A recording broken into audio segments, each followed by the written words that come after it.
want to remind folks very quickly, if you're listening to the program today, thank you. If you're having difficulty listening to the program, we've been recommending that you give a telephone call to Mount Harrison Audiology in Rupert, where they can actually do a hearing check for you. And they'd like to remind you that if you're thinking of hearing as something that happens in your ears, in fact, it's what's between the ears that counts. The brain is where sound becomes the details. And your brain has to work hard to make this happen. When the sound signals from your ears are compromised, your brain has to work even harder to fill the gaps. This extra effort can take its toll. Don't let your brain down. Take care of your hearing with the help of Mount Harrison Audiology. The telephone number at the office, 208-312-0957, and also online at mountharrisonaudiology.com. Chris Anderson joining us from the Herod Center this morning. Haven't seen you in almost a month, I think it is. Yeah. We juggled the schedule a little bit last month. That's right, we did. But May 2nd, and I had to stop and look at the calendar the other day, and even though it doesn't feel like spring, I mean, we are well into spring now. Yes, and we are. Headed towards summer, and definitely things will be changing, and that means longer days, more viewing time, I think, for people over there. Well, depending on what kind of viewing we're talking about. Nights are getting shorter. Yes. There's actually not as much to look at the sky, I guess, in that situation. I came into work the other day, might have been Friday morning, and I opened the car door. I backed in, opened the car door, and I looked off to my south, and the constellations that were so visible, so clear that night, and I'm not used to seeing that happen a lot. Well, and of course, there's two really bright planets in the southern sky in the pre-dawn hours right now, too, that are probably catching your eyes. So there's Saturn and Mars are sitting up there. And Mars is quite bright. Mars is, in fact, closer than it's been for the better part of a decade right now. So, yeah, it's pretty prominent. That Mars thing frightens me. Over the weekend, I saw a movie I haven't seen since I was a kid, and that's where the giant Martian insects are living under London, and then they come to life. And yeah. Oh, that was a really creepy one. That really creeped me out as a kid. Well, this is a much better topic to open up with. Mother's Day sale in the Center store. Yes, at the Herod Center. And, we almost every time there's some kind of a holiday, we use that as an excuse for a sale. So it'll go through Saturday, and it's 20% off items over $5 with some exclusions, the most prominent being our telescopes, because to be honest, we just don't mark them up enough to be able to discount them. And I should mention, we just got some new telescopes in. If folks are looking for a really good entry-level beginner's telescope, especially for kids, this is the perfect one. It's kind of a tabletop model. It doesn't have any electronics. It's all just, you point it. It's very simple to use, but it's also really inexpensive. And it'll do a lot better, honestly, than a lot of these ones you get at the big box stores. I don't want to mention any names, but but yeah. So if you've been thinking about that, or maybe you think Mom would like a telescope, who knows? That'll run through. But yeah, unfortunately, the telescopes aren't on sale. So if you remember in the TV show The Wonder Years, the dad would go out in the backyard. That was his stress reduction. He'd come home from work, and he would look through the telescope. I guess I never really saw that show very much. I think it was on when I was in grad school, and I wasn't watching much TV. Grad school will do that. It'll keep you very busy. The dad would come home from work, and he had wanted to be in the Merchant Marine. Instead, got married, settled down, and he had a fascination with the sky. So he would have a really stressful day at work. He would come home, and he would go out in the backyard, set up the telescope, and look at the sky. Well, and there's nothing like looking at the vastness of the universe to make your problem seem small, right? I mean, that's very true. 9:27 on Top Story. Chris Anderson is our guest from the Herod Center at the College of Southern Idaho. Also, in 1 week from today, you have a big event coming up too. Yes, the transit of Mercury. Mercury is going to pass directly between the Earth and the Sun, and you'd think that would be a common thing, right? Mercury's closer to the Sun than the Earth is, but actually, there's just enough tilt in both the Earth's orbit and Mercury's orbit that it's actually fairly rare. And so there was one about 10 years ago, but we got clouded out here in the Magic Valley. Didn't really get to see much of that because it happened in November. So there'll be another one. This one's occurring, it's first time in 10 years. There'll be another one in 3 years, but that one's also going to be in November. So I'm saying, if you want to catch this in the act, this would be a good year to do it. And of course, you also may remember a few years ago we had Venus transiting the sun. A much, much rarer event. We got clouded out pretty much for that one too. So if you haven't gotten to see a planet traverse the face of the sun, this is a great opportunity. We'll have the observatory open 1 week from today, as you said. We're open starting at 6:15 in the morning, and we go till 12:45 in the afternoon. So obviously this is a somewhat slow process as Mercury makes its way across the sun. It actually begins before local sunrise. So the sun doesn't actually rise until 6:22. So if you're not there right at 6:15, don't worry, you won't have missed anything at that point. We'll probably be using the big telescope to look at other targets while we're waiting for the sun to get up high enough in the sky to take a look at. But I should point out to people, if you have welding masks, welding glass, that kind of stuff, I do not recommend you use it for this event. First of all, you're not going to be able to see Mercury because it's much too small. You'd need magnification. Second of all, most welding glass is simply inadequate. You may not feel any damage being done, but unless you're using a number 14, which is really dark, most welders don't use anything close to number 14. Trust me, you are doing damage to your eyes. So really the safest thing to do is come to the Herod Center. We'll have special solar telescopes set up, and you can view the event there very safely and enjoy it. We've got more with Chris Anderson coming up in just a few minutes from the Herod Center at the College of Southern Idaho. It's 49. Bill Colley with you as well on Top Story on News Radio 1310, KLIX, and newsradio1310.com. Talking a little bit about the sky and some other events going on at the Herod Center at the College of Southern Idaho, which we do on a monthly basis with Chris Anderson. Joining us this morning, in fact, in studio on News Radio 1310, KLIX, and newsradio1310.com. Speaking of joining me in studio, just a quick note, on Wednesday morning between 8:30 and 9 o'clock, we have one of the medical professionals from Tripp Family Medicine joining us, and we'll talk about a specific medical issue, and you can also call us if you have a comment or question. You can also call us on another medical issue if you have a comment or question as well. They're here to help, and we do this every Wednesday between 8:30 and 9 o'clock. Tripp Family Medicine on Fillmore Street, directly across from the main post office in Twin Falls. Remember, life's too short not to feel good. Driving into work this morning, I happen to see that they have a brand new billboard too as well, which I passed with all of the photographs of all of the folks who join us on a regular basis on the program. So we've been talking a little bit about Mercury, and of course you mentioned some of the other planets in the sky this time of year, and so there's some great viewing for people who are out there. We just briefly, if we can we'll get back to the syllabus here in just a moment. But we were talking off air about the upcoming big event next year when it comes to it's going to be what time of year we're going to see this? August 21st, 2017. This will be the first total solar eclipse in Idaho since 1979. Wow. And it's a big deal. I mean, it really is. The eclipse path is going to cut across the entire North American continent. It's going to go from Oregon to South Carolina. And hotels along the entire path have been booked solid since last summer. So, I mean, people will literally be coming from all over the world to see this. And for us, it's right in our backyard. It's a day trip. You don't have to have a hotel. You can drive out, watch the eclipse, and drive back in the same day. So, And Southern Idaho will not be maximum viewing, though. Right. So from here in Twin Falls, it's going to be well over 90%. Now that sounds, 90%, that's close enough.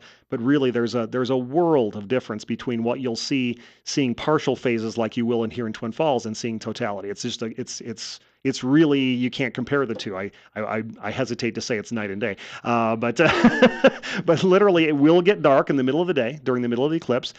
Stars and planets come out in the middle of the day. You'll be able to look directly at the sun. It'll look like a black hole in the sky with a bright ring around it. That ring is the sun's atmosphere, the corona, which is never visible under any other circumstances. If there are any prominences, the sort of hot gas eruptions, you'll see those peeking out from behind the edge of the darkened moon like little bright red spots.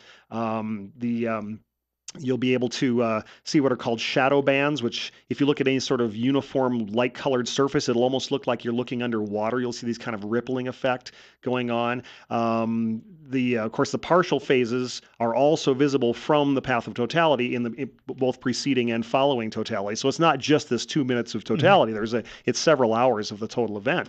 But really, I'm telling everybody, it's like, these opportunities don't come along very often. There won't be another eclipse in the U.S. in the lower 48 until 2024, and the closest that one's going to come to Idaho will be southern Texas. So, this one, like I say, this is like having the Super Bowl in your backyard and someone just gave you tickets. You got to go. Don't stand in the parking lot. Go inside the stadium. So really the best place I'm recommending people, if you want to stay in Idaho, is out near Rexburg. That's where the probability of cloudiness is lowest within the state of Idaho. But, Eastern Oregon is also looking really good. Western Wyoming is also looking really good. But now we're starting to talk about, now we're not looking at day trips anymore. But yeah, if you're willing to stay, if you want to stay in Idaho, I'm planning to go to Rexburg unless the satellites say something different on the morning of. So. And what time is it going to take place? So the eclipse, the middle part of the totality is going to be late morning on that day. And it's a Monday, August 21st. It'll probably be the first day of school for most kids. So normally I'm a big advocate of education, but I would be the first to say on this one, you know what? Missing one day of school for something that's probably going to be a once in a lifetime event for people, I think it's worth it. So I'm telling people, make plans to take the day off work to get the kids out of school, treat them to this event that's really amazing. So I just want to point out too that to all of my old college friends, Corona, before it was called beer, that the sun, that issue is not named after the bottle. Okay, it was the other way around. Well, and it's just Latin for crown, right? So. Right. Yeah. We've got about a minute left before the next break, but before we do that, maybe we can get started on the transit of Mercury. We did talk about that, though, didn't we? Yeah, we were just So okay. Transit of Mercury is on a week from today, so from 6:15 to 12:45. And I should mention it is free, so if folks want to come out anytime during that event, Mercury's going to be making its way slowly across the sun like a little black ink drop, and we've got the telescopes that can show you that safely.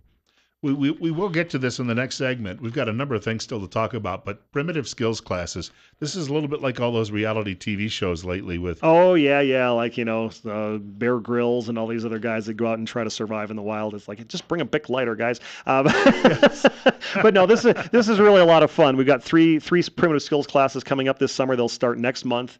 So Joey Heck, who's doing our classes, wanted me to give a little heads up for those. First one will be on June 14th, and we'll talk more about it when I'm back next month for sure, but give you more details. But the website likely has some details, right? It does, yeah. You can go to the Herritt Center website. That's herritt.csi.edu. And look on the calendar pages, and that'll tell you some more about it. But so if people want to go film out in the South Hills and do their own reality TV, there you go. This is the primer for you. That's right. Everyone's got an iPhone nowadays. You can just shoot the video right there, right? We've got more on the way with Chris Anderson from the Herritt Center at the College of Southern Idaho in just a few minutes. They've got a lot coming up through the rest of the month, and we'll be talking about that and into the early part of June as well. It's 9:40 and it's 50 right here at KLIX. Our guest in the studio is talking a little science with us today, and specifically I think we could say a lot of it has to do with astronomy, but we do talk about some other issues too as well, and museum issues. Chris Anderson joins us from the Herritt Center at the College of Southern Idaho on a monthly basis. And you're listening to Bill Colley as well this morning on Top Story on News Radio 1310 KLIX and newsradio1310.com at 9:43. We have 49. Coming up a week from Wednesday. Now, this sounds exciting, especially for those people who have maybe a more physicist type of a background. Mm-hmm. Yeah, we're the Herritt Forum lecture coming up, and this is our last one of the season since we only do these during the school year. Can you believe the school year is winding to a close already? So this will be archaeology of the Idaho National Laboratory. We always think of INEL as being a nuclear facility primarily, but they have their own archaeologist on staff as well because of all the lands out there that were used by ancient people, and so this will be about some of the things out there. And I'm particularly fascinated by this because I like to explore caves. Well, you can't go out caving in INEL land. There are places where that's just verboten. So I'll be interested to see if the presenter is talking about stuff found in some of the caves out there that we cavers never get to visit. So, speaking of the nuclear, we're going to double back on an issue here in a few minutes once we get through your schedule. Okay. And that was the 30th anniversary of Chernobyl. Oh, last yeah. week. Yep. I saw a great program on that over the weekend, and we'll touch on that before we wrap up today. Hope we have time to do that. You also have International Astronomy Day coming up. Yeah, this is probably the biggest event we do of the year, at least in the astronomy portion of the museum. And it is truly an international thing. In fact, it's celebrated by science centers and planetariums and observatories around the world. So Saturday, May 14th. Now, normally we would open at 1 o'clock on a Saturday. That's our normal open hours. But because of this event, we'll be opening early at 11. And for those who've never been before, just a whole lot of fun. We've got a whole room full of make and take activities. It's very inexpensive. It costs $1 a person to get into that room. That includes coloring pages for the younger kids. We can make and launch 2-liter water bottle rockets. You'd be amazed. These things go easily 300 feet in the air, just with air pressure and water as the fuel, or as we like to jokingly call it, the dihydrogen monoxide fuel. But we also have solar viewing during the day with the observatory. We'll have a nighttime star party. There'll of course be planetarium shows playing throughout the afternoon and evening as well. So really, it's just a fantastic day for families to come out and immerse your kids in all sorts of fun astronomy activities for very moderate cost, very cheap. Many of the events are either free or very low cost. So.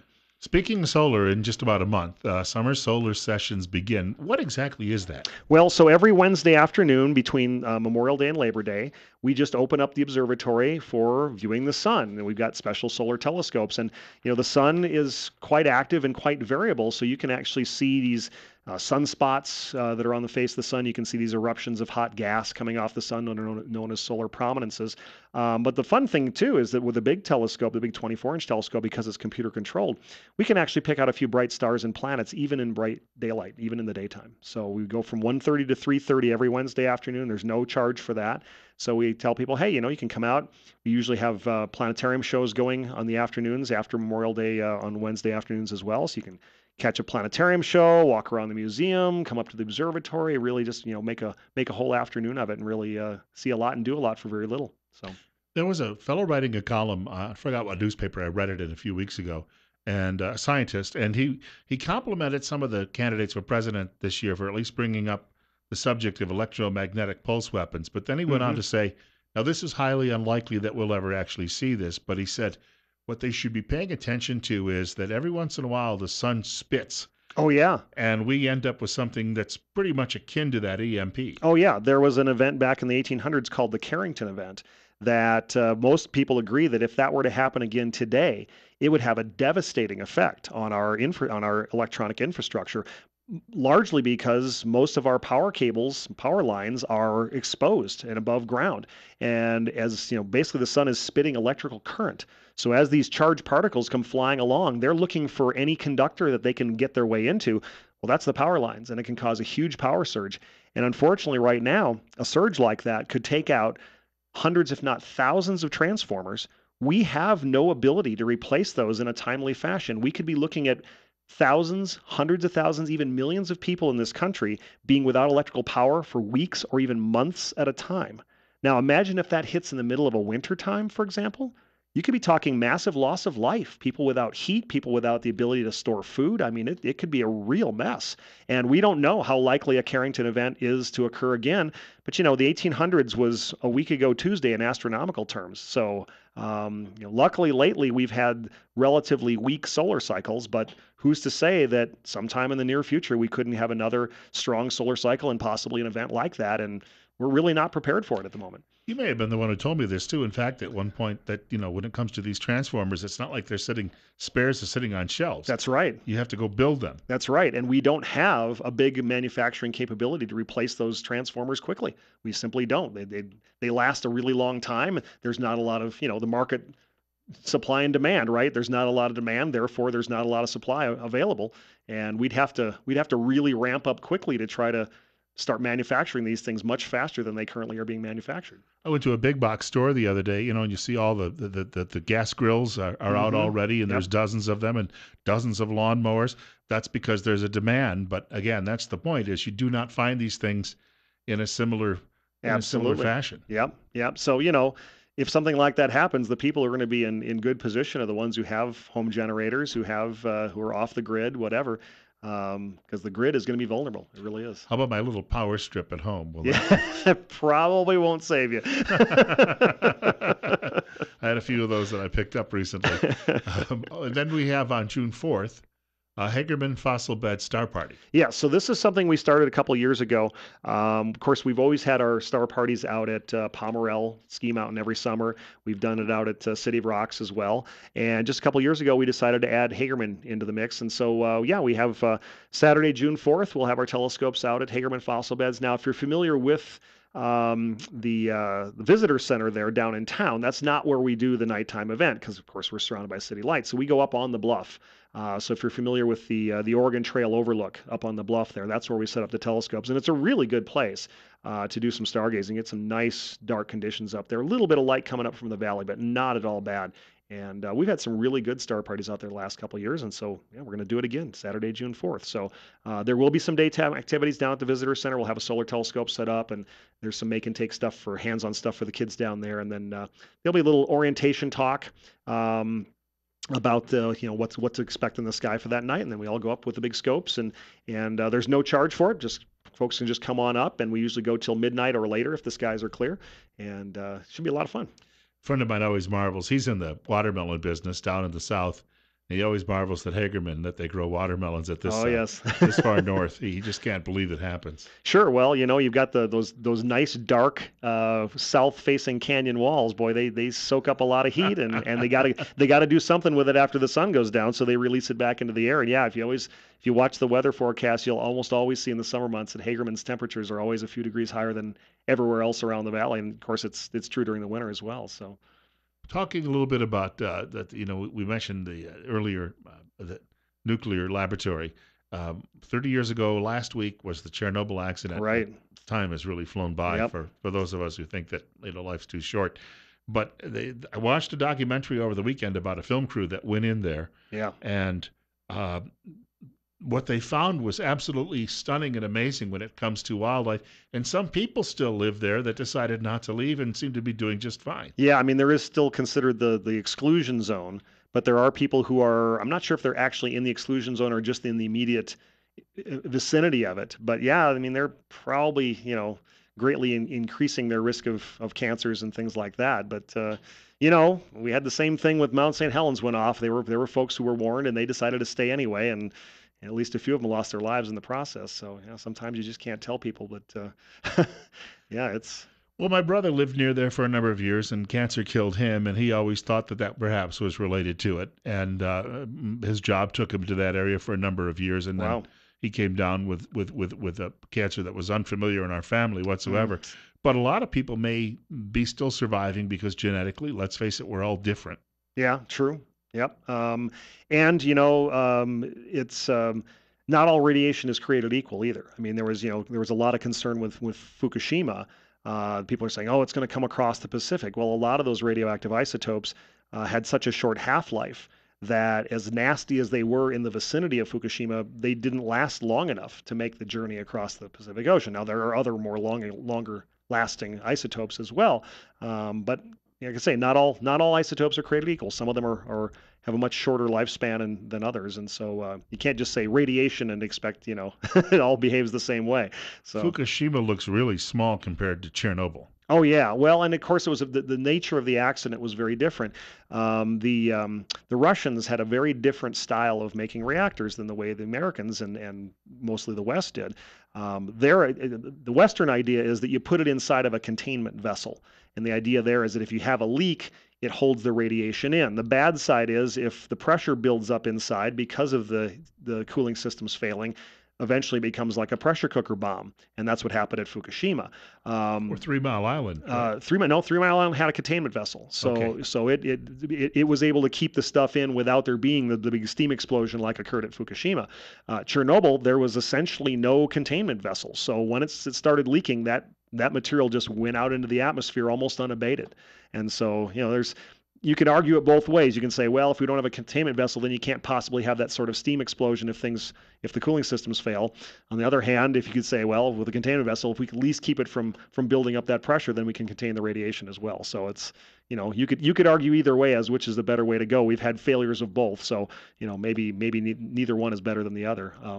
The worst part about Fukushima was just the fact that it wasn't the nuclear facility that was the problem. It was the fact that they didn't plan for a tsunami that could breach the walls and flood the emergency generators. If they'd just put the generators up high, Fukushima never would have been a disaster. That's all they would have had to do is put the generators up on higher ground where the water couldn't possibly get to them, so they could continue to run and keep the thing from overheating. But the fact that the emergency generators failed, they couldn't keep the cooling systems going, and then they ended up with a steam explosion that ruptured the vessels. So yeah, it was just bad planning. History Channel did that show a few years ago, Life After People, which is a sort of a fictionalized view of what would happen without us.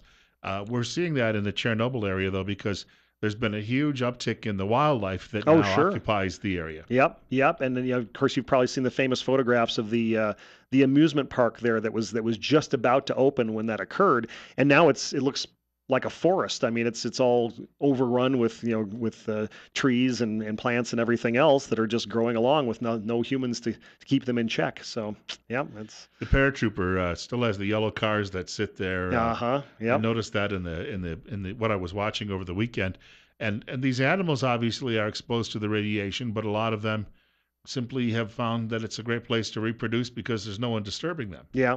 Although I guess they have also identified animals that are showing the signs of the radiation as well. Enhanced mutation rate and things like that. So, part of the thing to consider is that not all mutations are harmful. In fact, the vast majority of mutations are harmless. They neither help nor hurt the organism. Mm-hmm. But there are those handful of ones that can be detrimental, and of course those are the ones you worry about. So, got a few seconds left. It'll be a very long time still, though, before anyone could ever return there. Oh, yeah. They're saying thousands of years before the hottest zone would be safe for humans to spend their long time. And they're still building, I guess, a facility above it. Yeah, they're building basically an after-the-fact containment vessel. They're building sort of a dome that's going to try to contain the material that still essentially can leak out. So. In other words, the disaster is ongoing. Yeah. It's past its most acute phase, but it's still capable of spreading radiation that we would just as soon not have spread around. So, very quickly, a lot of what we talked about today is on the website. Absolutely. What's the address again? That's herret.csi.edu, and that's HERRETT. Of course, we also have our information line, 732-6655 for the museum, 732-MOON for the observatory. We've got Facebook, Twitter, all the usual stuff. So I love that MOON, I'm sure somebody spent hours thinking that one up. Yep.